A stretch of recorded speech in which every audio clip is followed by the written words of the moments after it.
কাবিরা গুনাহ ও ইসলামী জাগরণে যুব সমাজের ভূমিকা।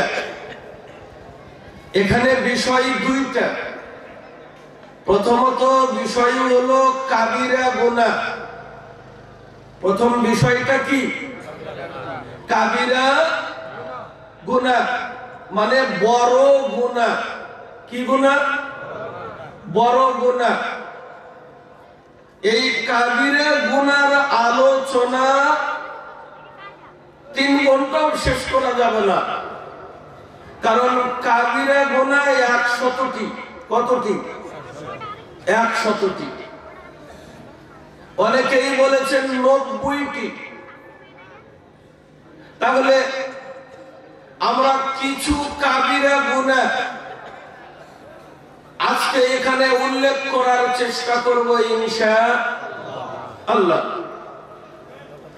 গুনাহ প্রথমত 2 প্রকার, একটি কাবিরা আর একটি হলো সগীরা।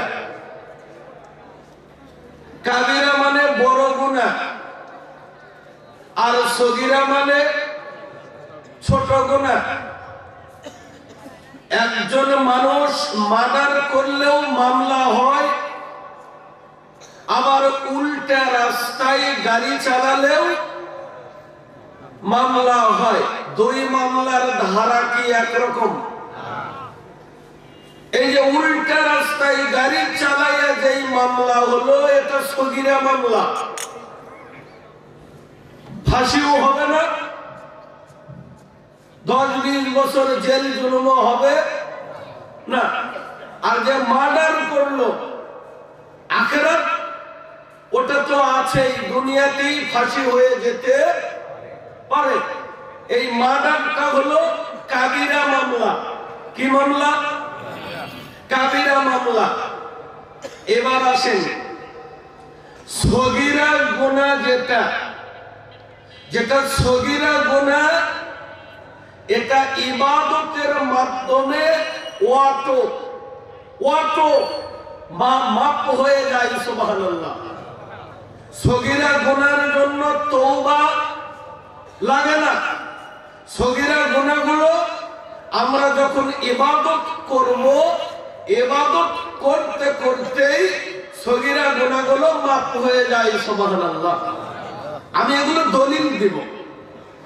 আর যেগুলো কাবিরা গুনাহ, এটা ইবাদতের মাধ্যমে মাপ হয় না। কাবিরা গুনাহের জন্য আমাকে আপনাকে স্পেশাল ভাবে তওবা করতে হবে। কি করতে হবে? তওবা করতে হবে। তওবা করলেই যে মাপ হবে তারও গ্যারান্টি নেই। মাপ হলেও হতে পারে, না হলেও হতে পারে। এই জন্য কাবিরা গুনাহ এটা মারাত্মক। সগীরা গুনাহ এটা কিভাবে মাপ হয় আমি আপনাদের নিকটে উল্লেখ করব। এলোমেলো হয়ে যারা রাস্তাতে আছেন, দয়া করে একটু প্যান্ডেলে বসবেন, ফাঁকা জায়গাগুলো একটু পূরণ করবেন, মাহফিলের পরিবেশ সুন্দর হবে এবং 2টা জায়গা কিয়ামতের মাঠে সাক্ষী হবে। তাহলে সগীরা গুনাহ ইবাদতের মাধ্যমে সগীরা গুনাহ যে মাপ হয় তার প্রমাণ লাগবে কি লাগবে না? লাগবে। আসুন, উসমান ইবনে আফফান রাদিয়াল্লাহু আনহু তিনি বলেন, আল্লাহর নবী বলছেন, কোন ব্যক্তি যখন ওযু করে, কি করে? ওযু করে। ওই ব্যক্তি যদি ভালো করে ওযু করে, খালি ওযু না, ওযুটা কি ওযু হবে? ভালো ওযু। কোন ব্যক্তি যখন ভালো করে ওযু করে, ওই লোকটি ওযুতে যখন 2 হাত ধৌত করে, ওযুর পানির শেষ বিন্দুর সাথে তার হাতের পাপগুলো ঝরে ঝরে পড়ে যায়। মুখে পানি দিবে, চোখ দিয়ে বেগানা নারীর দিকে তাকিয়েছিল, চোখের পাপ ওজুর পানির সাথে ধুয়ে ধুয়ে পড়ে যাবে। আবার যখন পায়ে পানি দিবে, অন্যায় পথে হেঁটেছিল, ওজুর পানির সাথে সাথে তার পায়ের পাপগুলো ঝরে ঝরে পড়ে যাবে। শর্ত সগীরা গুনাহ হতে হবে। কথা বলেন নাই? তাহলে ওজুতে গুনাহ কি হয়? ওজু তো জানেন না। আনাস রাদিয়াল্লাহু আনহু বলেন, আল্লাহর নবী বলেন, মান ক্বালা বাদাল ওযু, কোন ব্যক্তি ওযু করলো, ওযু করার পরে এই দোয়া পড়লো, আশহাদু আল্লা ইলাহা ইল্লাল্লাহু ওয়াহদাহু লা শারীকা লাহু ওয়া আশহাদু আন্না মুহাম্মাদান আবদুহু ওয়া রাসূলুহু, আল্লাহুম্মা জাআলনি মিনাত তাওয়াবিন ওয়াজআলনি মিনাল মুতাতাহহিরিন। আছে দোয়া? জানা আছে? দোয়া তো আছে, আপনার জানা আছে কিনা আমি তাই বলছি। দোয়া তো থাকবে, কারণ ইসলাম কমপ্লিট কোড অফ লাইফ। দোয়া আছে, আমি বলছি আপনার জানা আছে কিনা। পরে নেই দোয়া। এই দোয়া যদি কোনো ব্যক্তি ওযু করার পরে পড়ে, ওই ব্যক্তির জন্য আমার আল্লাহ জান্নাতের 8টি দরজা একসাথে খুলে দেন। তাহলে ওযুতে গুনাহ মাফ হয়। সুবহানাল্লাহ বলেন। তাহলে সগীরা গুনাহ ইবাদতের মাধ্যমে মাফ হয়, এটা তার দলিল। আরেকটি দলিল, আবু কাতাদা। কে? আবু কাতাদা। আবু কাতাদা থেকে হাদিসটি বর্ণিত। তিনি বলেন, আল্লাহর নবী বলছেন, কোন ব্যক্তি বাড়িতে ওযু করলো, ওযু কই করলো? এর মানে মসজিদে ওযু করা যাবে না এটা আমি বলিনি। বাড়িতে ওযু করার ফজিলত অনেক। যে ব্যক্তি বাড়িতে ওযু করে পায়ে হেঁটে হেঁটে মসজিদে যায়, প্রত্যেকটি কদমের বিনিময়ে আল্লাহ তাকে 10টি নেকি দান করেন। আল্লাহ তার 10টি গুনাহ মাফ করেন। আল্লাহ তার 10টি মর্যাদা বাড়িয়ে দেন। তাহলে বোঝা গেল যে ওযুতেও গুনাহ মাফ হয়, মসজিদে হেঁটে গেলেও গুনাহ মাফ হয়। আরেকটা হাদিস শুনুন। আন আবি হুরায়রা রাদিয়াল্লাহু আনহু قال, বিশিষ্ট সাহাবী আবু হুরায়রা রাদিয়াল্লাহু আনহু হতে হাদিসটি বর্ণিত। তিনি বলেন, আল্লাহর নবী বললেন, আলা আদুল্লুকুম, আমি কি তোমাদেরকে সংবাদ দিব না? আমি কি তোমাদেরকে এমন 3টি আমলের কথা বলে দিব না? কয়টি? আমি কি তোমাদেরকে এমন এমন 3টি আমলের কথা বলে দিব না, যে আমল করলে আল্লাহ তোমাদের গুনাহ মাফ করে দিবেন, আল্লাহ তোমাদের মর্যাদা বাড়িয়ে দিবেন? তার এক, আল ওযু আলাল মাকারি, কষ্টের টাইমে ওযু করা। কোন টাইমে ওযু করা? ওটা কোন সময়? এই তাহলে শীতের সময়ে ঠান্ডা পানিতে ওযু করা, এর মাধ্যমে আল্লাহ বান্দার গুনাহ মাফ করে দেন। তাহলে ওযুতে গুনাহ মাফ হয়, মসজিদে হেঁটে গেলে গুনাহ মাফ হয়। আরেকটা হাদিস শুনেন। আন আবি হুরায়রা রাদিয়াল্লাহু আনহু قال, قال رسول الله صلى الله عليه وسلم, আবু হুরায়রা রাদিয়াল্লাহু আনহু তিনি বলেন, আল্লাহর নবী বললেন, আরাইতুম লাও আন্না নাহরান বিবাবি আহাদিকুম ইয়াগতাসিলু ফীহি কুল্লা ইয়াউমিন খামসান হাল ইয়াবকা মিন দারনিহি শাই। ও আমার সাহাবারা, তোমাদের বাড়ির সামনে যদি একটা নদী থাকে, ওই নদীতে যদি দিনে 5 বার গোসল করো, তোমাদের শরীরে কি কোনো ময়লা থাকবে? আরো আসতে কোন থাকবে? কালু, সাহাবারা বললেন, লা ইয়াবকা মিন দারনিহি শাই।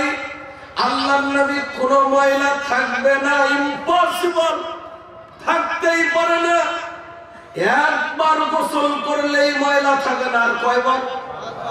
আল্লাহ নবী বলছেন, কি চমৎকার কথা, ফাযালিকা মিসলু সালাওয়াতিল খামসে ইয়ামহুল্লাহু বিহিন্নাল খাতায়া।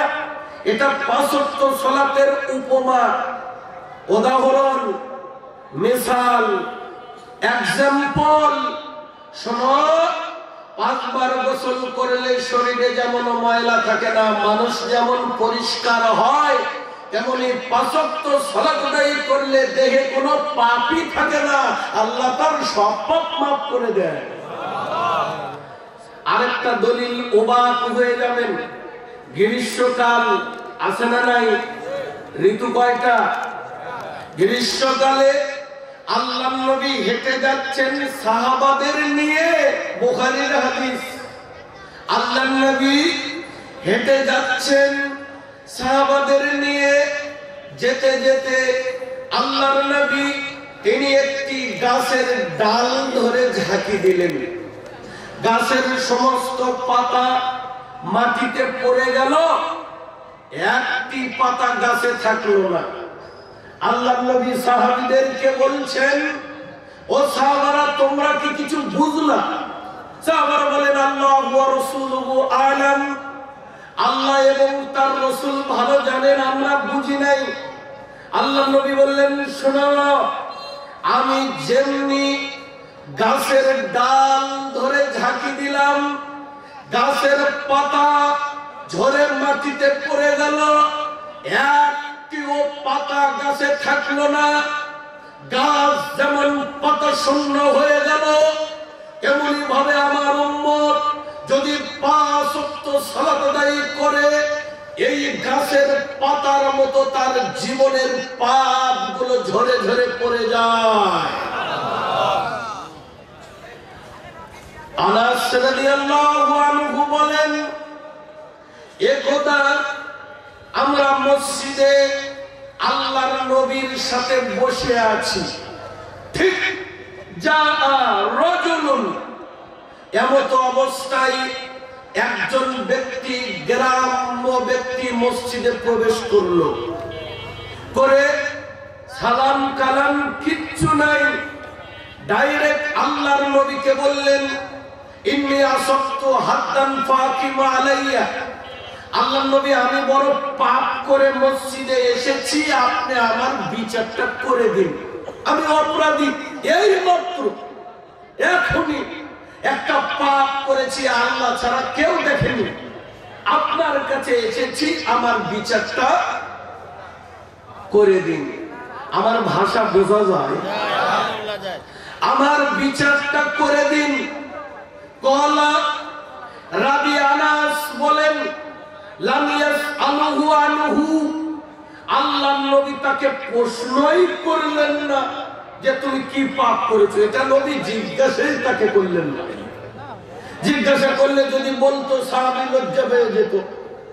ওয়া হাদারাতিস সালাহ, বেলাল সালাতের আকামত দিয়ে দিলেন, ফাসাল্লা, আল্লাহর নবী সালাতে দাঁড়িয়ে গেলেন। ওই অপরাধী ব্যক্তিটা আল্লাহর নবীর পিছনে সালাত আদায় করলেন।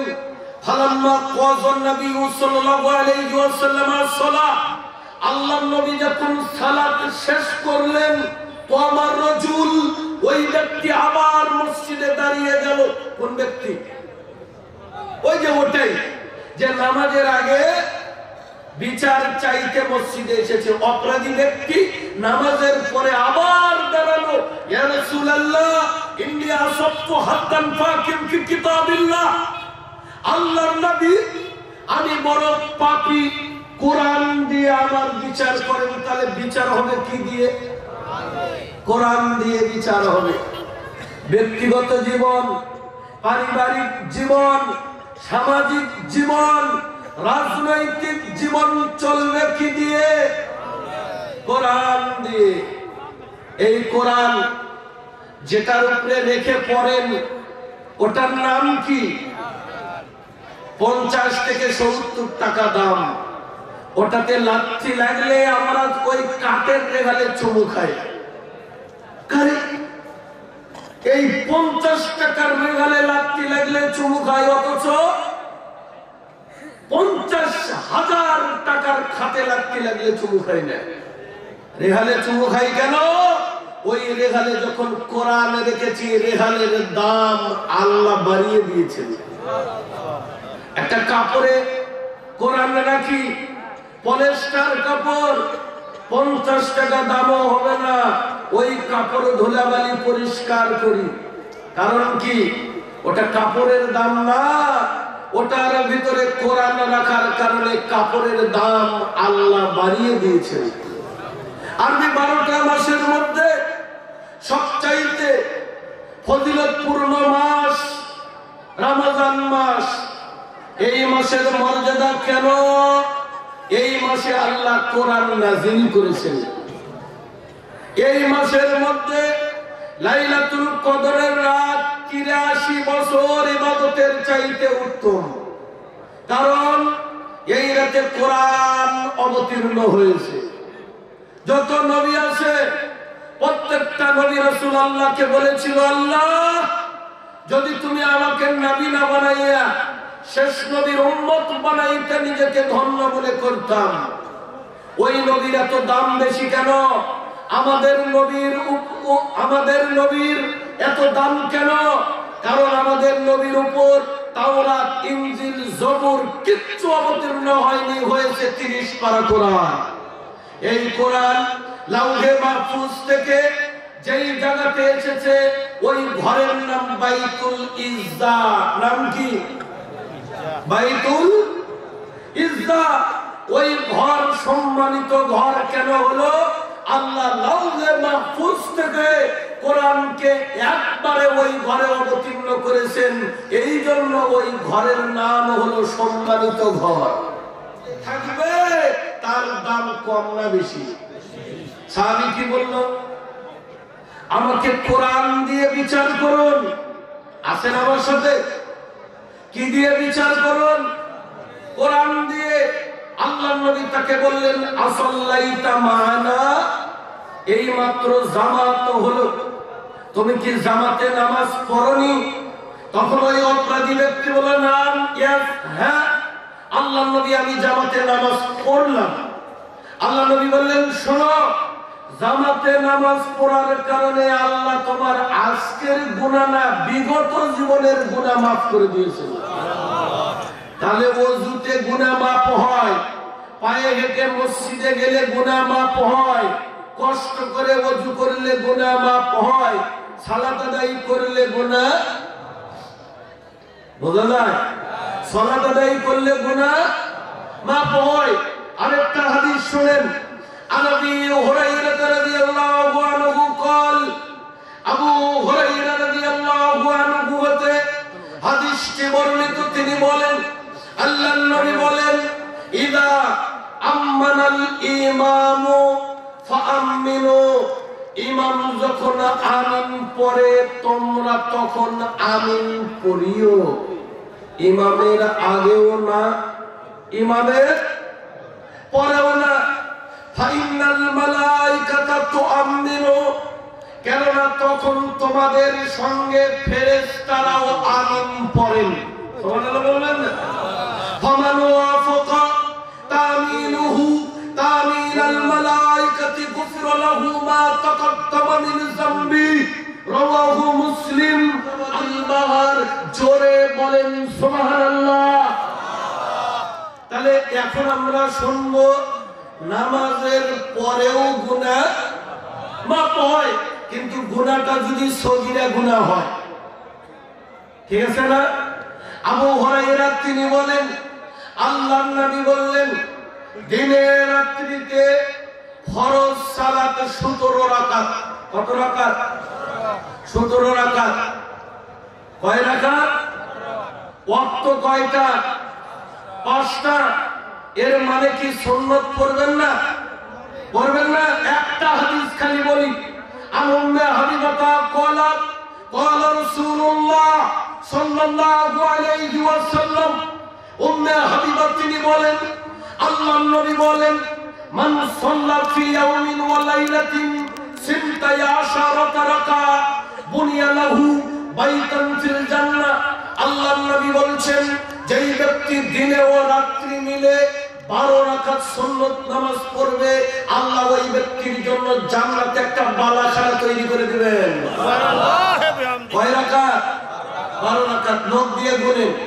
আরবান ক্বাবলা যোহরে, যোহরের ফরজের আগে 4 রাকাত, ওয়া রাকাতাইনে বাদাহা, যোহরের ফরজের পরে 2 রাকাত, ওয়া রাকাতাইনে বাদাল মাগরিব, মাগরিবের ফরজের পরে 2 রাকাত, ওয়া রাকাতাইনে বাদাল ইশা, ইশার ফরজের পরে 2 রাকাত, ওয়া রাকাতাইনে ক্বাবলা সালাতিল ফজর, ফজরের ফরজের পূর্বের 2 রাকাত।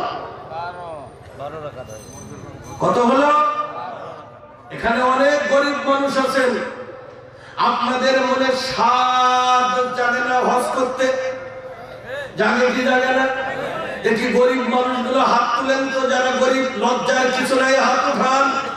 আমিও গরিব, হাত উঠালাম, হাত নামান। আমি আজকে গরিবদের জন্য একটা হাদিস বলে যাই। গরিবেরা কিভাবে বাংলাদেশে বসে থেকে হজ করবে, তবে টঙ্গীর মাঠে হজ হবে না। ওরাই মারামারি করে ওটি আপনি হজ করবেন যে এখন মানুষও মরে যাচ্ছে। বাংলাদেশে আপনি এই সিপাহী পাড়াতে বসে বসে হজ করবেন, ইসলাম এই সুযোগ আপনাকে দিয়েছে। দলিল মান সালাতাল গাদাতা ফি জামাআ, যে ব্যক্তি ফজরের নামাজ জামাতে আদায় করলো। কিসের নামাজ? মান সালাতাল গাদাতা ফি জামাআ, যেই ব্যক্তি ফজরের নামাজ জামাতে পড়লো, সুম্মা কাদা, ওখানেই বসে থাকলো, সুম্মা ইয়াযকুরুল্লাহ, বসে বসে আল্লাহর জিকির করলো। কার জিকির? জিকির মানে আবার ইল্লাল্লাহ ইল্লাল্লাহ ইল্লাল্লাহ এগুলো না। জিকির করতে করতে আমার ঢাকাতে দেখি বাঁশ বেবে উপরে উঠে। তা আমি বললাম এখানে কি হয়? কয় হুজুর হালকা জিকির হয়, হালকা। আমি বললাম আল্লাহ রে, হালকাই যদি এত উপরে উঠে, ভারী জিকির বলে কি হবে আল্লাহই ভালো জানে। কথা বুঝেন নাই? হাদিস পড়েছি, বুখারীর শেষ হাদিস। আল্লাহর নিকটে 2টা বাক্য অতীব প্রিয়, জবানে হালকা, মিজানের পাল্লাতে অনেক ভারী। জবানে হালকা, দ্বিতীয় বক্তা তো আমি, সময় মনে হয় দিবেন না বেশি। আল্লাহর কাছে প্রিয়, জবানে হালকা, মিজানে ভারী। কয়টা বাক্য? 2টা। এক সুবহানাল্লাহি ওয়া বিহামদিহি, আরেকটা সুবহানাল্লাহি। এই দোয়া পড়তে কি ওযু লাগে? কিবলামুখী হওয়া লাগে? হ্যাঁ? মালকাসা খোলা লাগে নাকি? এই দোয়া পড়তে আবার বিএনপি ক্ষমতা কাছে লাগবে? এই যে আল্লাহর কাছে প্রিয়, পড়েন না কেন? আল্লাহর নবী বললেন ফরজ সালাতের পরে যে আয়াতুল কুরসি, আল্লাহু লা ইলাহা, এটা পরে আল্লাহর নবী বলেন ও জান্নাতে গেছে গা, ও জান্নাতি, খালি বাকি আছে মরণটা। আল্লাহ জান্নাত দিতে চাচ্ছে, আমরা দূরে সরে সরে দিচ্ছি। এই তো আমাদের চরিত্র। তাহলে আল্লাহর জিকির করতে বলেছে। কার জিকির? আল্লাহর জিকির। জিকিরটা কি? আলহামদুলিল্লাহ। পরে আলহামদুলিল্লাহ, আলহামদুলিল্লাহ তামলাউল মিজান। কেউ যদি অন্তর থেকে একবার যদি কোনো ব্যক্তি অন্তর থেকে আলহামদুলিল্লাহ পড়ে, আল্লাহ মিজানের পাল্লা নেকি দিয়ে পরিপূর্ণ করে দেন। মানে বুঝেননি মিজানের পাল্লা পরিপূর্ণ হতে যত নেকি লাগে সব নেকি আল্লাহ দিয়ে দেন একবার আলহামদুলিল্লাহ বলবেন। চিন্তা করেছেন? পড়েন না। যদি বলি কেমন আছেন, কয় না মরে বেঁচে আছি। আবার বলি কেমন আছেন, কয় হুজুর দল চলে গেল, কেমনে ভালো থাকি। আবার বলি কেমন আছেন, কয় ভুটি দিচ্ছে না, এরা যে কয় বছর থাকে আল্লাহই ভালো জানে। আবার বলি কেমন আছেন, কয় হুজুর টুকটাক চলছে। আবার বলি কেমন আছেন, কয় দ্রব্য মূল্যের যে দাম ভালো থাকা কি যায়। আবার বলি কেমন আছেন, কয় তিনটে বেটি, যার বেটি ঘরে তার কি ভালো থাকা যায়। আমি বললাম শোনেন, আল্লাহর নবী বললেন একটা মেয়ে যার একটা জান্নাত তার, দুটা মেয়ে যার দুটা জান্নাত তার, তিনটা মেয়ে যার তিনটা জান্নাত তার। কয় হুজুর পাম দিয়েন না তো, পাম দিয়েন না। মানে আমি হাদিস বলি, উনি মেনে নিতে নারাজ। কথা বুঝেননি? তাহলে বসে বসে ফজরের সালাত আদায় করে বসে বসে কি করবে? জিকির আজকার করবে, কোরআন পড়বে। ও সুবহানাল্লাহ ওয়ালহামদুলিল্লাহ তামলানে আও তামলাউ মা বাইনাস সামাওয়াতি ওয়াল আরদ। কোন ব্যক্তি সুবহানাল্লাহ আলহামদুলিল্লাহ এই দুটো বাক্য যদি একসাথে পড়ে, আসমান জমিনের ফাঁকা জায়গা আল্লাহ নেকি দিয়ে পরিপূর্ণ করে দেন। তামাম জিন্দেগি ইবাদত করে কেউ এই আসমান থেকে জমিন নেকি দিয়ে পূর্ণ করতে পারবে না, এই দোয়াতেই সম্ভব। বাজার নিকৃষ্ট, আল্লাহর ঘর উৎকৃষ্ট। পৃথিবীতে সবচেয়ে উত্তম জায়গা, তার নাম কি? নিকৃষ্ট জায়গার নাম। অথচ আপনি বাজারে ঢুকলেন, এই দোয়া পড়লেন, লা ইলাহা ইল্লাল্লাহু ওয়াহদাহু লা শারীকা লাহু লাহুল মুলকু ওয়া লাহুল হামদু ইহয়ী ওয়া ইউমীত ওয়া হুয়া হাইয়ুন লা ইয়ামুতু বিয়াদিহিল খায়রু ওয়া হুয়া আলা কুল্লি শাইইন কাদির। এই দোয়া বাজারে প্রবেশের সময় এই দোয়া পড়ে যদি বাজারে প্রবেশ করেন, আল্লাহ আপনার আমলনামাতে একটা দুটা না, 1000 না 10 লক্ষ নেকি দান করবেন। শুধু তো তাই না, 10 লক্ষ গুনাহ আপনার শরীর থেকে আল্লাহ ধরে ধরে মাফ করে দিবেন। 10 লক্ষ মর্যাদা আল্লাহ বাড়িয়ে দিবেন। করেন না কেন? বুঝেন নাই? তাহলে ফজরের নামাজ জামাতে আদায় করবেন, ওখানেই বসে থাকবেন, বসে বসে জিকির করবেন। কতক্ষণ? হাত্তা তাতলু আশ-শামসু, বেলা ওঠার আগ পর্যন্ত। কি ওঠা? বেলা ওঠা। সুম্মা সাল্লা রাকাতাইন, বেলা উঠে গেলে ওই মসজিদে 2 রাকাত সালাত আদায় করবেন। কানাত লাহু কাআজরি হজ্জিন ওয়া উমরা। قال رسول الله صلى الله عليه وسلم তাম্মাতিন তাম্মাতিন তাম্মা। বিশ্বনবী বলছেন এই আমল যদি কোন ব্যক্তি করে, এই ব্যক্তি প্রত্যেক দিন একটা পূর্ণ কবুল হজ এবং একটা পূর্ণ কবুল উমরা করার নেকি তার আমলনামাতে যাবে। একটা হজ আর একটা উমরা, দুইটা প্রত্যেক দিনই পাবেন। যদি নিজের বাড়ির মসজিদে অথবা কোন মসজিদে ফজরের সালাত আদায় করে যদি এই আমলটা আমরা করতে পারি, তাহলে দিনে রাতে ফরজ সালাত কত রাকাত, কোথায় কোথা আসে, যার কারণে একটু বলে যেতে হয়। ফরজ সালাত আদায়ের পরে যেই ব্যক্তি সুবহানাল্লাহ 33 বার পড়বে, কয়বার? আলহামদুলিল্লাহ 33 বার, আল্লাহু আকবার 33 বার, আল্লাহু আকবার 33 বার। 3 33 কত হলো? 99। আর পরে লা ইলাহা, বলেন না?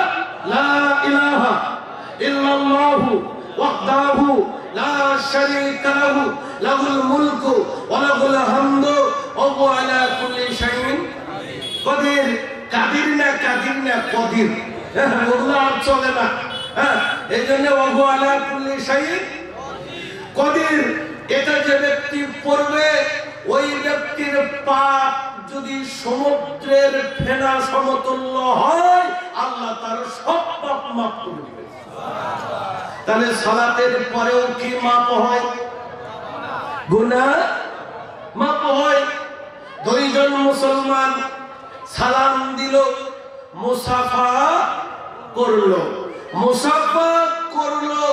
এরা দুইজন যতক্ষণ তাদের হাত পৃথক না করবে, এদের সগীরা গুনাহগুলো ঝরে ঝরে পড়ে যাবে। কথা বুঝেন নাই? তাহলে গুনাহ মাপের, সগীরা গুনাহ মাপের সুযোগ আছে না নাই? অনেক আছে। আল্লাহ নবী বলছেন, আবু হুরায়রার হাদিস, মান সামা রমাজানা ঈমানান ওয়া ইহতিসাবান গুফিরা লাহু মা তাকাদ্দামা মিন যামবি।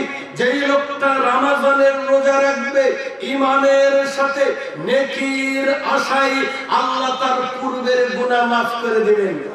তাহলে সিয়াম রাখলে খালি নেকি হয় না, গুনাহ মাফ হয়।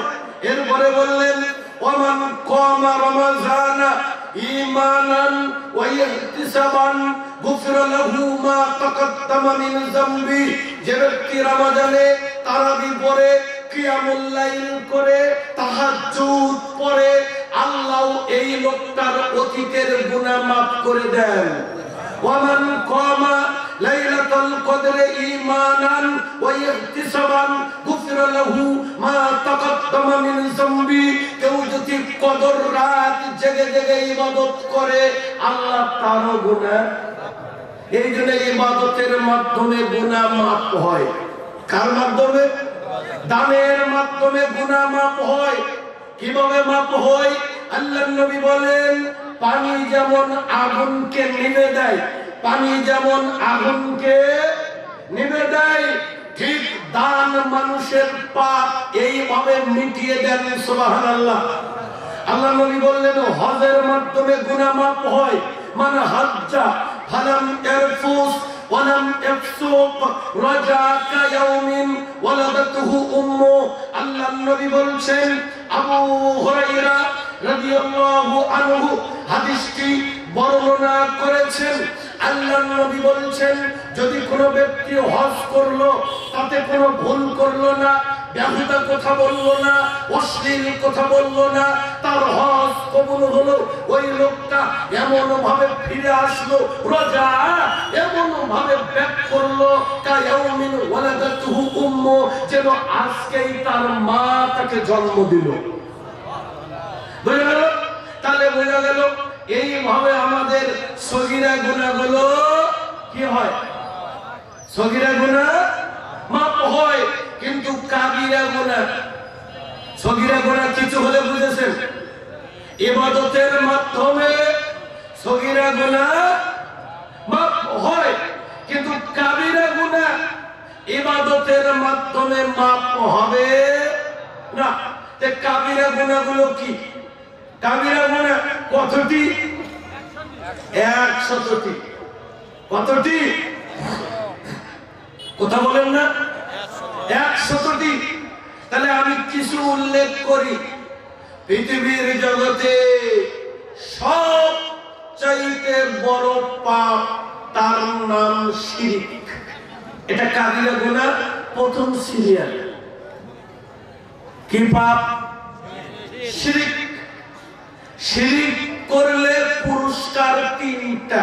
কয়টা? শিরক করলে পুরস্কার, কথা বলেন, 3টা। মাইশরিক বিল্লাহি ফাকাদ হারামাল্লাহু আলাইহিল জান্নাহ। যে শিরক করবে তার জন্য জান্নাত চিরতরে হারাম। এটা 1 নম্বর পুরস্কার। 2, তার থাকার জায়গা ওয়ামাওয়াহুন নার, তার থাকার জায়গা হলো জাহান্নাম। ওয়া মা লিয-যালিমিনা মিন আনসার, তার জন্য কোন সাহায্যকারী থাকবে না। আমরা কলিমদ্দি সলিমদ্দি নান্টু বল্টু মন্টু আমাদের কথা বাতি দিলাম। আল্লাহ আমাদের নবীকে লক্ষ্য করে আয়াতটা এভাবে অবতীর্ণ করেছেন, লাইন আশরাকতা লায়াহবাতান্না আমালুকা ওয়া লাতাকুনান্না মিনাল খাসিরিন। হে নবী, আপনিও যদি শিরক করেন আপনার সমস্ত আমল নষ্ট হয়ে যাবে, সমস্ত আমল বাতিল হয়ে যাবে, আপনি ক্ষতিগ্রস্তদের অন্তর্ভুক্ত হয়ে যাবেন। নাউজুবিল্লাহ। শিরক করলে নবীর আমল যদি বাতিল হয় আমার আমল কি টিকে? কথা বল, টিকে? ইবনে আব্বাস বলেন, আল্লাহর নবী বলেন, ইয়াদখুলুল জান্নাতা মিন উম্মতি ৭০,০০০ বিগাইরি হিসাবিন ওয়ালা আযাবিন হুমুল্লাযীনা লা ইস্তারকুনা ওয়ালা ইয়াতাতায়্যারুনা ওয়া আলা রাব্বিহিম ইয়াতাওয়াক্কালুন। জোরে সুবহানাল্লাহ। ইবনে আব্বাস বলেন, বিরক্ত হচ্ছেন প্রধান মুফতি? ইবনে আব্বাস বলেন, আমার আল্লাহর নবী বলছেন আমার উম্মতের ৭০,০০০ লোক বিনা হিসাবে জান্নাতে চলে যাবে। সুবহানাল্লাহ। এদের কোনো হিসাব হবে না, এদের কোনো আযাব হবে না, এরা মরবে জান্নাতে যাবে, মরবে জান্নাতে যাবে, মরবে। এই আমিন কোন না? কত লোক? ৭০,০০০। অনেক লোক, তাই না? অনেক লোক। এখন একটা পরীক্ষার বিজ্ঞপ্তি ছাড়লেই ৭০,০০০ পরীক্ষা দেয়। আরো বেশি, আরো বেশি, মাত্র ৭০,০০০ লোক। এরা কারা? হুমুল্লাযীনা লা ইস্তারকুনা ওয়া লা ইয়াতাতায়্যারুনা ওয়া আলা রাব্বিহিম ইয়াতাওয়াক্কালুন। যারা কবিরাজ বিশ্বাস করে না, ঝাড়ফুঁক তাবিজ কবজ বিশ্বাস করে না, ডাইরেক্ট আল্লাহর উপরে কনফিডেন্স রাখে, এমন ৭০,০০০ লোক বিনা হিসেবে জান্নাতে যাবে। কতজন? ৭০,০০০। ঢাকাতে দেখি লাল সুতা, কালো সুতা, হলুদ সুতা, ৩টা সুতা এক জায়গাতে করে বেয়াজর গিরু দেয়। গিরু কয়টা? ২৩টা, ২৫টা, ২৭টা, ২৯টা দিয়ে কবিরাজকে দেখি দোয়া পড়ে মনে মনে, দোয়া পড়ে মনে মনে, আর ফু দেয়, দোয়া পড়ে আসতে ফু দেয়। আমি কি ব্যাপার? ও দোয়া পড়লো আসতে, ফু দিবে আসতে, কিন্তু দোয়া পড়ে আসতে আর ফু দেয়। আমি বললাম এটাই তো ডালিয়ে কুছ কালা হয়। এগুলো ভণ্ডামি। এগুলো কি ভণ্ডামি? কুলক্ষণ, শুভ লক্ষণ, এগুলো আছে না নাই? আছে না নাই? রাস্তা দিয়ে বের হলো, যেতে যেতে স্ত্রী পিছন থেকে ডাক দিলে আর যাবে না, বলে বাধা পড়ে গেল, জুতা ছিঁড়ে গেল, আর যাবে না, বলে বাধা পড়ে গেল। তাবিজ, বড় বড় পীর তাবিজ বেছে, কিন্তু পীর যখন অসুস্থ হয় পীর যায় সিঙ্গাপুর। কথা কয় না? পীর করে যায়। আচ্ছা, আমরা যদি ১ মিনিটের জন্য আমরা তাবিজকে ঔষধ হিসেবে ধরে নেই, আপেল কমলা এগুলো আমরা খাই না গোলাতে ঝেলে রাখি, তাহলে যদি তাবিজটাকে ওষুধি মনে করি তাহলে তাবিজ খাওয়া লাগবে সবাই। কথা বুঝলেন নাই? আরে অনেক জায়গাতে গরুর ওলানের সাথে তাবিজ। বললাম কেন? বলছে দুধ কম হয়, এজন্য বাবার কাছ থেকে তাবিজ এনে গরুর ওলানে লাগাছে। মোবাইলের সাথে তাবিজ, অ্যান্ড্রয়েড মোবাইল আছে না, ওর সাথে তাবিজ। কি ব্যাপার? বলছে ব্যাটারির চার্জ কম থাকে, এই জন্য বাবার কাছ থেকে তাবিজ এনে লাগাছে কোথায়? মোবাইলে। পানি খাওয়ার যোগ্যতা নাই। আল্লাহ নবী বলছেন এক গিলাস পানি খেতে গেলে গিলাসটা ডান হাতে নিতে হবে, বসে পড়তে হবে, 3 ঢুকে খেতে হবে, খাওয়ার পরে আলহামদুলিল্লাহ বলতে হবে। ব্যক্তিরা পানি খাওয়ার যোগ্যতা নাই, খেতে যায় বিষম খায়, বলছে কে যেন আমার কথা মনে করেছে। শিরক আছে না নাই? কাক গাছের ডালে ডাকলো তাড়াতাড়ি তাড়াইয়া দে, তাছাড়া বিপদ আসবে। কথা করে আছে না নাই? দোকান খুলে প্রথম কাস্টমারকে বাকি দেয় না, কারণ কি বলে শাক নষ্ট হবে। কি নষ্ট হবে? তাহলে কি আল্লাহর উপর ভরসা আছে না গেছে? ভরসা নাই। আন জাবিরিন ক্বালা ক্বালা রাসূলুল্লাহ সাল্লাল্লাহু আলাইহি ওয়াসাল্লাম, জাবির রাদিয়াল্লাহু আনহু তিনি বলেন, আল্লাহু বিল্লাহি শাইয়ান দাখালান নার, কেউ যদি শিরক করে মারা যায় ও জাহান্নামী। ওয়া মান মাতা লা ইশরিকু বিল্লাহি শাইয়ান দাখালাল জান্নাহ, কেউ যদি শিরক না করে মারা যায় ও যত বড় পাপী হোক ও জান্নাতি। আরেকটা হাদিস শুনেন, আল্লাহ বলেন, ইয়া ইবনে আদম ইন্নাকা লাওয়াতাইতানি বিকুরাবিল আরদি খাতায়া সুম্মা লাকিতানি লা তুশরিক বি শাইআ লা আতাইতুকা বিকুরাবিহা মাগফিরা। আল্লাহ বলছেন, আদম সন্তান, তুমি যদি আসমান ও জমিন ভর্তি পাপ নিয়ে আমি আল্লাহর সম্মুখে আসো, আমি আল্লাহ তোমার আসমান ও জমিন ভর্তি পাপ ক্ষমা করব, আমি কোনো পরোয়া করি না। কিন্তু তোমার ওই পাপের মধ্যে যাতে শিরক না থাকে। কি না থাকে? আরে জোরে বলেন, কি না থাকে? এই জন্য আল্লাহ নবী বলছেন, মান কানা আখিরু কালামিহি লা ইলাহা ইল্লাল্লাহ ফাদাখালাল জান্নাহ। আল্লাহ নবী বলছেন, যেই ব্যক্তি মৃত্যুর পূর্বে তার শেষ বাক্য হবে লা ইলাহা ইল্লাল্লাহ, ও জান্নাতি। কেন বলেছেন এই কথা? কারণ ও তাওহীদের উপরে মারা গেছে। আন উকবা ইবনে আমির, উকবা ইবনে আমির থেকে হাদিসটি বর্ণিত, আকবালা ইলাইহি রাহাতুন, আল্লাহর নবীর কাছে একটা দল আসলো, বায়াত তিসআ, আল্লাহর নবী 9 জনকে বায়াত দিলেন। ও তারাত্তা হাযা, একজনকে বায়াত দিলেন না। তিনি কয়জনকে বায়াত দিলেন? 9 জনকে। একজনকে বায়াত দিলেন না, অথচ তারা একসাথে এসেছিল, লম্বা জার্নি করে এসেছিল। কালু, এই 9 জন ব্যক্তি আল্লাহ রাসূলকে বললেন, বায়াত তিসআ ওয়া তারাক্তা হাযা, আল্লাহ নবী 10 জন আসলাম বায়াত নেওয়ার জন্য, আপনি 9 জনকে বায়াত দিলেন, আর এই ভাইকে কেন দিলেন না? এবার আল্লাহ নবী বললেন, ইন্না আলাইহি তামিমা, ওর কাছে একটা তাবিজ আছে, এজন্য আমি নবী তাকে বায়াত দেইনি। ফাদাখালা ইয়াদাহু ফাকাতাহা হাবায়াহু, এই কথা ওই লোকটা শোনার সাথে সাথে তাবিজের ভিতরে হাত ঢুকে ফেলে দিয়ে তাবিজ ছিঁড়ে ফেলে দিলেন। সুম্মা বায়াহু, এরপরে নবী তাকেও বায়াত দিয়ে দিলেন।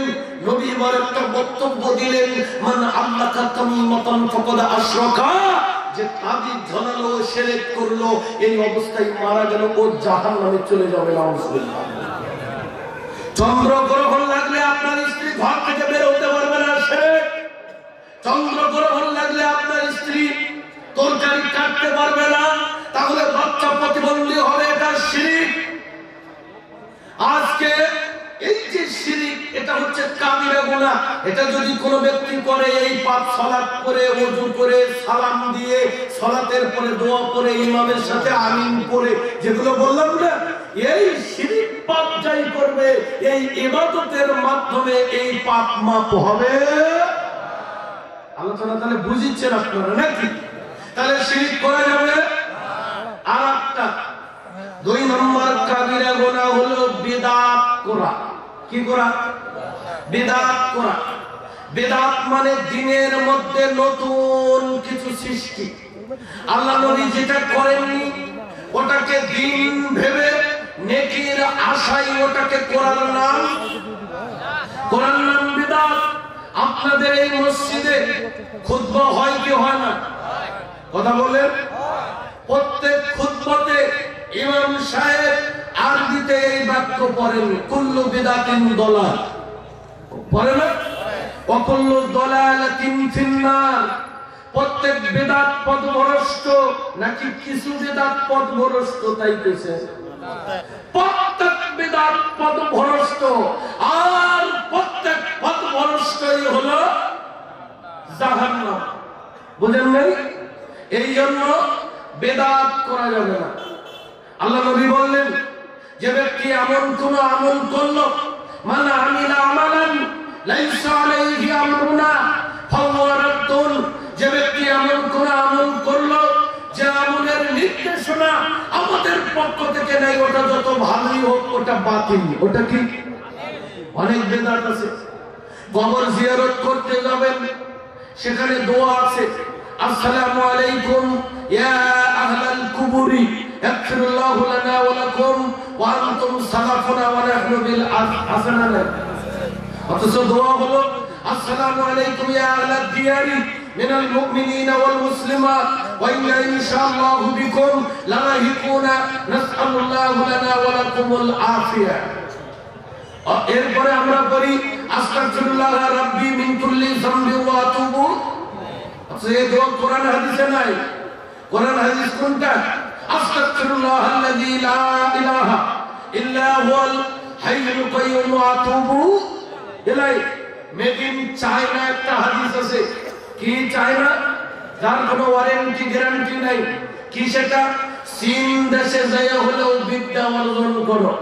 এই হাদিসের অস্তিত্ব কোন কিতাবে নাই। এরকম অহরহ বিদআত আমাদের মধ্যে আছে। আমসাল ইবনে সাদ রাদিয়াল্লাহু আনহু قال সাল ইবনে সাদ তিনি বলেন, আল্লাহর নবী বলেছেন, ইন্নী ফারতুকুম আলাল হাউস, আমি তোমাদের সবার আগে হাউজে কাউসারের নিকটে উপস্থিত হব। মান মাররা আলাইয়া শারিবা, যে আমার পাশ দিয়ে যাবে আমি ওকে নিজের হাতে হাউজে কাউসারের পানি পান করাবো। সুবহানাল্লাহ। ওমান শারিবা লাম ইয়াজমা আবাদা, যে ব্যক্তি একবার হাউজে কাউসারের পানি পান করবে জীবনে কোনোদিন পিপাসিত হবে না। আপনারা হাত উঠে দেখাবেন কে কে হাউজে কাউসারের পানি খেয়েছেন, হাত উঠান। একজনও খাননি, বক্তব্য বুঝেন নাই, আপনারা খাইছেন জমজম কূপের পানি। বুঝেন নাই? দুনিয়াতে কেউ এ পানি খায়নি। এটা জান্নাতি একটা পানি। হাউজে কাউসারের পানি এটা দুধের চাইতে সাদা। সুবহানাল্লাহ, বাড়িতে বলবেন কেমন? এই পানিটা এই পানির মতো না। হাউজে কাউসারের পানি এটা দুধের চাইতে সাদা, মধুর চাইতে মিষ্টি। আসমানে যতগুলো তারকা ততগুলো পান পাত্র থাকবে। আল্লাহ নবী বলছেন, আমি নিজের হাতে আমার উম্মতকে হাউজে কাউসারের পানি পান করাবো। যে একবার পান করবে জীবনে কোনোদিন পিপাসিত হবে না। আল্লাহ নবী বললেন, আমার একটা কওম আসবে, একটা জাতি আসবে, একটা গোষ্ঠী আসবে, আমি নবী তাদেরকে চিনবো, তারা আমাকে, আমি তাদেরকে চিনবো মানে তারা আমার উম্মত নবী। তারা চিনবে আমি তাদের নবী, আমি চিনবো তারা আমার উম্মত। আল্লাহ নবী বলেন, এবার একটা মাঝখান দিয়ে পার্টিশন করে যাবে, আড়াল পড়ে যাবে, দেওয়াল পড়ে যাবে, পর্দা পড়ে যাবে। আমাকে তাদের কাছে যেতে দেওয়া হবে না, তাদেরকেও আমার কাছে আসতে দেওয়া হবে না। অথচ তারা আমার উম্মত, আমি তাদের নবী। আল্লাহ বলেন, ইন্নাহুম মিন্নি, ওরা আমার উম্মত, ওদেরকে আমার কাছে আসতে দেওয়া হোক। ফেরেশতারা বলবে, ইন্নাকা লা তাদরি মা আহদাসু বাদাক, ও নবী আপনি জানেন না এরা আপনার মৃত্যুর পরে বিদআত চালু করেছে। বিদআত এটা কাবিরা গুনাহ। কি চালু করেছে? বিদআত। আল্লাহ নবী বলবেন, তখন আমি বলবো, সুকান সুকান সুকান, এই দূর হও, দূর হও, দূর হও, এই চলে যাও এখান থেকে, যারা আমার দিনের মধ্যে নতুন কিছু সৃষ্টি করেছ। ও হুজুর, তোমার খবর আছে? অনেক বিদআত আজকে আমাদের মধ্যে চলে কিছু মুরব্বীদের কারণে বেদাত সমাজে থেকেই যায়। মুরব্বীরা বলে আগের হুজুরেরা কি কম জানছে, আমার বলে যে এগুলো তো ভালো কাজ। আরে বাবা, ভালো কাজই তো বেশি করে করলে বেদাত হয়। কেউ বিড়ি 1 প্যাকেটের জায়গায় 10 প্যাকেট খেলে বেদাত হবে না। কেউ যদি মাগরিবের ফরজ সালাত 3 রাকাতের জায়গায় 4 রাকাত পড়ে, এটা ভালো কাজ না? ভালোই তো, কারণ ও 1 রাকাত বেশি করে পড়েছে। ভালোই তো, মাগরিবের 3 রাকাত সালাত কেউ যদি 1 রাকাত বেশি করে পড়ে, এটা যেমন বিদআত, ইসলাম পরিপূর্ণ। এই যে এটা একটা আমার কাছে বোতল, এটা পানিতে পরিপূর্ণ, এর মধ্যে আমি যদি কিছু ঢোকাতে যাই তাহলে পানি পড়ে যেয়ে ওটা ঢুকবে, কথা বলে না? ইসলাম তেমনি পরিপূর্ণ। আপনি যদি ওর মধ্যে কিছু ঢোকাতে চান তাহলে সুন্নাত পড়ে যেয়ে বিদআত ঢুকবে, বুঝেন নাই কথা? তাহলে 2 নম্বর কাবিরা গুনাহ যেটা, এটা হলো কি বলেন তো? প্রথম নাম্বার কি বলেছি? শিরক। আর 3 নাম্বার হলো পিতামাতার অবাধ্য হওয়া। এই এলাকার ছেলেরা পিতামাতার অবাধ্য হয় না? মনে হয়। পিতামাতার অবাধ্য সন্তান পাওয়া যায়, শ্বশুরের অবাধ্য জামাই খুঁজে পাওয়া যায় না। শ্বশুর হচ্ছে আব্বা, শাশুড়ি হচ্ছে আম্মা, বাবা বুড়ে, মা 2-4-5 টাকা যদি বাবাকে দেয়, হাইরে ছেলের কত গরম। চিন্তা করেন, বাবার টাকা সন্তানেরা যত আরামে ভোগ করতে পারে, সন্তানের টাকা পয়সা বাবা মা এত আরামে ভোগ করতে পারে না। 1-2 টাকা দিলে ওর থাকি, ওর বয়ের থাকি, ওর ছেলেরও থাকি। কিসের সমাজ, কিসের সিয়ম, তোমার কিসের আল্লাহ, কিসের নবী? আল্লাহ রাসূল বলছেন, আল জান্নাতু তাহতা কদামি উম্মাহাতিকা, জান্নাত তোমার মায়ের পায়ের নিচে।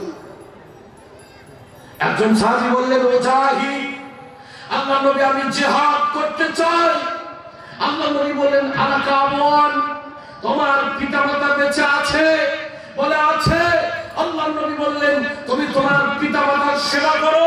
তুমি যদি তোমার পিতামাতার সেবা করো, এটা জিহাদের চাইতে বেশি নাকি হবে? বাবা মার খেদমত নাই, আছে? বাবা মার সেবা করে না, বাবা মার খেদমত করে না।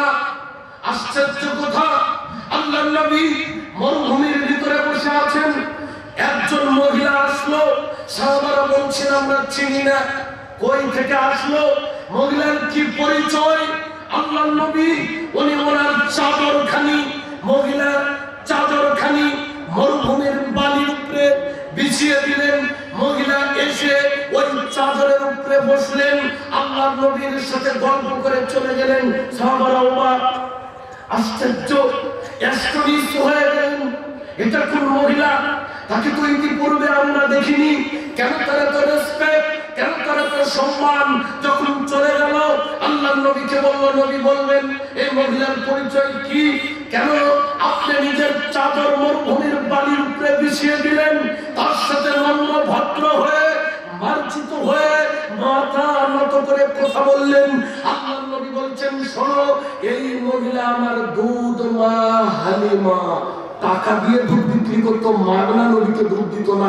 সেই মহিলাকে আল্লাহ নবী কি সম্মান দিলেন? সুবহানাল্লাহ। আজকে আমরা আহলুল হাদিস, আমরা ইবাদত বন্দেগী করি, ঠিক আছে, কিন্তু পিতামাতার আনুগত্য করতে নারাজ। যে কথা বলতে চাই, অনেক সন্তান 3 বছর 4 বছর যায় তার বাবার সাথে কথা বলে না, আছে না নাই? অথচ আব্দুল্লাহ ইবনে আমর বলেন, আল্লাহর নবী বলেন, রিজাল রাব্বি ফি রিজাল ওয়ালাদে ওয়া সাখাতার রাব্বি ফি সাখাতিল ওয়ালাদে। শোনো দুনিয়ার সন্তানেরা, তোমার পিতার সন্তুষ্টতেই আল্লাহ সন্তুষ্ট। তুমি যদি বাবাকে খুশি রাখতে পারো, মনে রাখবা তোমার আল্লাহও তোমার উপরে খুশি। তুমি যদি তোমার বাবাকে খুশি না রাখতে পারো, মনে রাখবা তোমার আল্লাহও তোমার উপরে খুশি নাই। তাহলে তোমার পিতাকে খুশি রাখতে হবে। বোঝা গেল? তেমন আপনারা অভিযোগ দিবেন, হুজুর আমার আব্বা আমারে জমি দেয়নি। ঠিক এরকম হয় কি হয় না? অনেকেই বলবেন আমার আব্বা আমারে বাড়ি থেকে বের করে দিয়েছে। এই কথা মিশকাতের 61 নম্বর হাদিস। কত? মুআজ রাদিয়াল্লাহু আনহুকে আল্লাহ রাসূল 10টা উপদেশ দিয়েছেন। তার এই উপদেশটা হলো ওয়ালা তাওয়াক্কালনা ওয়ালিদাইকা, মুআজ জীবনে পিতামাতার অবাধ্য হবে না। ওয়াইন তাখরুজা মিন আহলিকা ওয়া মালিকা, যদি তোমার পিতামাতা তোমাকে বাড়ি থেকে বের করে দেয়, পরিবার থেকে বের করে দেয়, তবুও পিতামাতার অবাধ্য হওয়া যাবে না। মা যদি পতিতা হয়, তোমার মা যদি পতিতা বিক্রি করে, তবুও তুমি তোমার মায়ের সাথে খারাপ আচরণ করতে পারবা না। ফালা তাকুল্লাহুমা উফফিন, এমন আচরণ করা যাবে না যাতে তোমার আচরণের দ্বারা ব্যথা পায়, আঘাত পায়, আঘাত পেয়ে শব্দটা বের করে ওয়ালা তানহারহুমা, এই খবরদার খবরদার খবরদার, ওয়ালা তানহারহুমা, পিতামাতাকে জীবনে যতদিন বেঁচে আছো ধমক দিয়ে কথা বলবা না। তুমি বলে যে তোমরা কি বুঝো, এই বলে কি বলো না? তুমি মূর্খ মানুষ, তুমি কি বুঝো? পিতামাতা মূর্খ না, পিতামাতা হতভাগা, যার কারণে তোমার মতো বেয়াদবকে জন্ম দিয়েছে, তুমি তোমার বাবাকে বলছো মূর্খ। ওয়াকুল্লাহুমা কওলান কারীমা, পিতামাতার সাথে সম্মানজনক কথা বলো। পিতাকে কিভাবে ডাকলে পিতা খুশি হবে, ডাকার পরে পিতার মুখের দিকে তাকাবা। যদি দেখো পিতা হাসি হাসি মুখ, ওই ভাষা ব্যবহার করবা। মাকে ডাকবা, ডেকে দেখবা মা খুশি কিনা। যদি দেখো মা খুশি, ওই ভাষা ব্যবহার করবা। ওয়াকুর রব্বিরহামহুমা কামা রাব্বায়ানি সগীরা, বলো পিতামাতার জন্য দিন রাত 24 ঘন্টা দোয়া করো, রব্বিরহামহুমা কামা রাব্বায়ানি সগীরা। কাবিরা গুনার আরেকটা সিরিয়াল, এরপরে 4র্থ সিরিয়াল 100 কাবিরা গুনাহ। যুবক ভাইরা বলবে যে আসলে হাফেজ দাওরা, ডবল দাওরা, মুফতি করা, এরপরে কামিল মাস্টার্স করা মানুষ, বলতে বলতে একটা প্রসঙ্গ থেকে আরেক দিকে উঠায় না দিলে আলোচনা বোঝা যায় না। হ্যাঁ, এই যে 4র্থ নম্বর কাবিরা গুনাহ, এটা হচ্ছে মাদক সেবন। কি করা? মাদক সেবন। এটা আমাদের মধ্যে আছে না নাই? আল্লাহ নবী বলছেন কেউ যদি একবার নিষেধাজ্ঞ দ্রব্য ভক্ষণ করে, আর 40 দিন সালাত কবুল হবে না। 40 দিনের মধ্যে তওবা করলে আল্লাহ তওবা কবুল করে নেবেন। আবার যদি খায় 40 দিন তওবা কবুল হবে না। 40 দিনের মধ্যে যদি তওবা করে আল্লাহ তওবা কবুল করে নেবেন। আবার হবে, 3য়বার হবে, 4র্থবারে আর সুযোগ আছে।